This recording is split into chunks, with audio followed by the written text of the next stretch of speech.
భక్తుడి కన్నీటి జలంతో నిన్నే చేరుకున్న దారిని, శత జన్మల పుణ్యముతో తెలిసిన శాశ్వత సత్యాన్ని.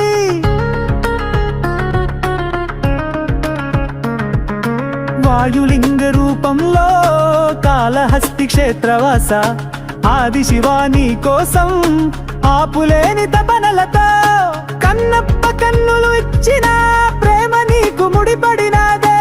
తీర్పునిచ్చే దేవుడవు, ప్రేమను పరీక్షించినదే. గాలి ఊసులో నిన్ను పిలిచే ఊరి భక్తు నీవే. ఓం నమ శివాయ.